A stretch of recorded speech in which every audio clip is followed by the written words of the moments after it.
and would like to have any questions from the audience if you have. Any questions you have in your mind? Yes, please.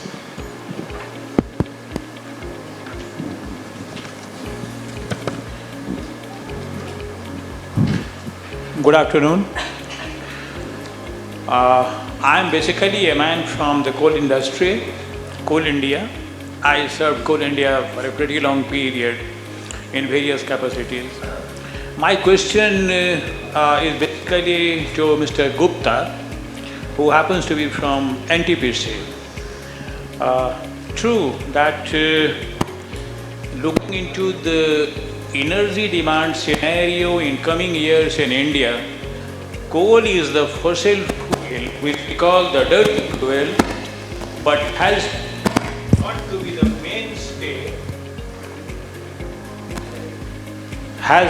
be the mainstay. And this is sure to stay for our energy requirement. This is a widely accepted fact that NTPC, being the largest producer of the thermal power, is branded as the main culprit for polluting the environment. I understand pollution takes place at various stages, right from production of coal at the mine, the transportation of coal to the power plant site, and during the power generation process at the plant. These all operations do produce enormous quantity of pollution.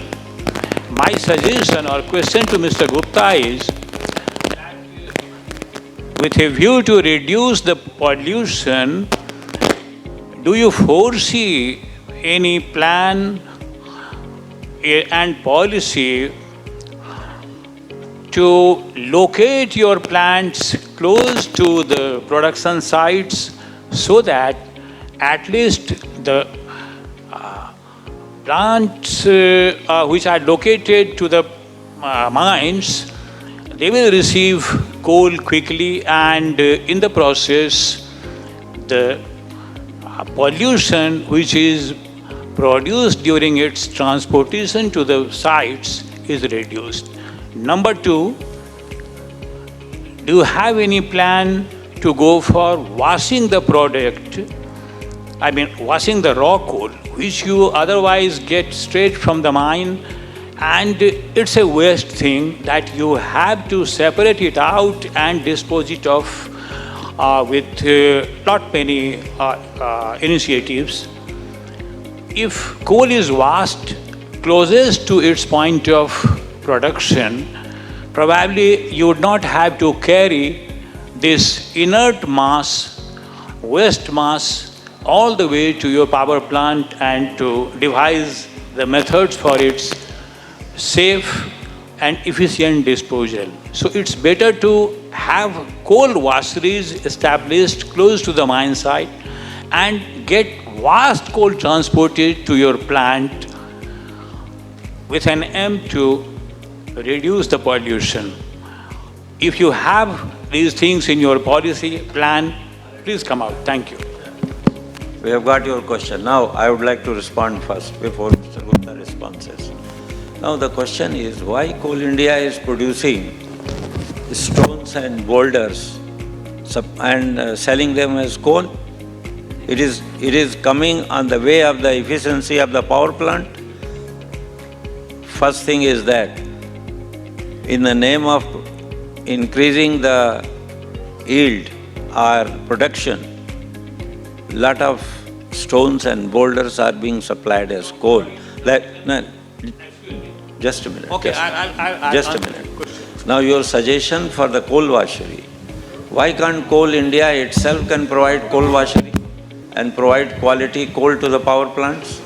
You are very right that transportation of the coal, the energy which is wasted in that is much more then the energy which ultimately, the coal which reaches to the power plant, the transportation cost is much more higher than the cost of the coal itself. So it has to be washed at the mine head, that is number one.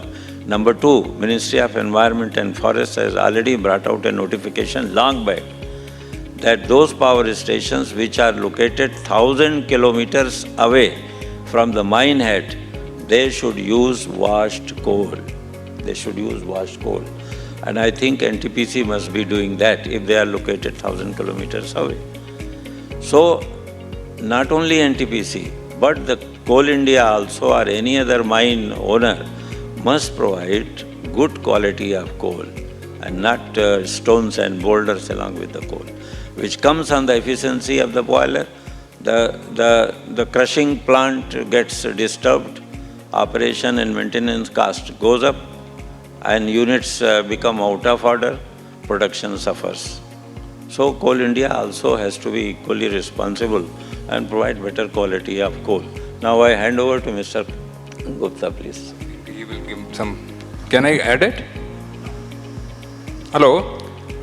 Yes, I will tell you, then you will respond. I think you wanted to respond, you can respond separately. Okay, so due to scarcity of time, I will give my precise reply.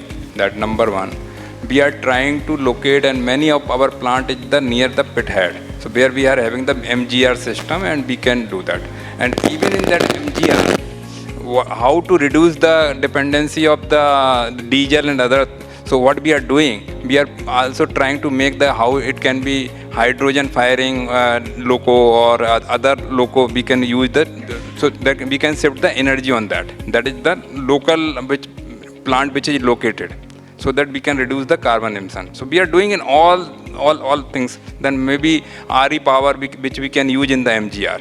So that is the number one. Number two, as sir told rightly, earlier there was the requirement of MOEF that 500 megawatt, whatever plant which is located more than 500 megawatt, not 1000, I think 500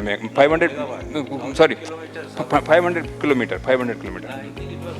Okay, then after that what happened, as sir told rightly, nobody wanted to put, who is the responsible? Coal India don't wanted to put the washery. NTPC is telling you, give me coal, I have no problem. Then finally, when new norms came, this washing requirement has been removed because nobody is putting washery and we are not getting the washed coal. So these are the issues, and other issues also. If we are washing, so that means we may save the CO2, but we will waste the water, because water, then again water, this another environment problem will come. So this is the issue. When we are solving one problem, then creating other problems. So we can discuss long. In the lunch time, if you want to discuss, I think. Yes, sir. We are running short of time, so all the issues can be discussed during the lunch period. But any other question? Yes. Hello. So one question to Mr. Maheshwari. So actually, I congratulate you that you have brought some new technology for the decarbonation. My question is specific to your company's policy. What is your policy for the recycling of these fibers which may invite a plastics problem, microplastics and all these things? What is the company's policy in this regard? This PET4 fibers can be used as an alternative fuel also. So you can use it as an alternative fuel into cement kiln or anything. So that there is no issue with that. It will not emit the HF and other ingredient like PTFE. Yeah. Sir, policy, I am asking about the policy. How do you collect these things? Are you collecting these things, or it is being... No, we are not collecting. It is the responsibility of the users this will to make be it done by the end recycled. user itself, yeah, because they can, yes. Because the extended producer responsibility is there. Because that is easy to put it into kiln also, into their plants already. So yes. But I just want to add, the extended producer responsibility is the responsibility of the brand or the importer on the specific legal term. So you will be responsible to collect or managing the process to collect and reuse it. not the end user. That's right. So with this, I think we should come to the close of this session. And I would like to thank all the three speakers who have given marvelous presentation and rather informed us with the newer technologies, the frontline technologies which are coming up in the years to come. And hopefully with this pollution will be reduced to large extent, especially of global warming gases. And with respect to NTPC, they are already started thinking in that direction, moving from coal to other sources of feedstock which could be used in the power plant, including biogas, methanol and other things. So hopefully there will be reduction in the emissions of carbon dioxide, and perhaps India wants to reduce it to large extent, not only by way of implementation of frontline technologies, but also by increasing the green areas by afforestation, raising more and more green belt.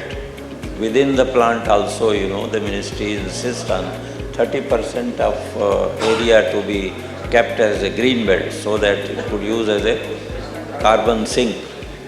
So efforts are on all directions, improving the green cover of the country and through technological means, from critical boilers to supercritical boilers to ultra-critical boilers to advanced ultra-critical boilers. All these stages are there where ultimate aim is to increase the efficiency and reduce the consumption of coal per megawatt of generation. I remember earlier there used to be requirement of 15 tons per day per megawatt of coal.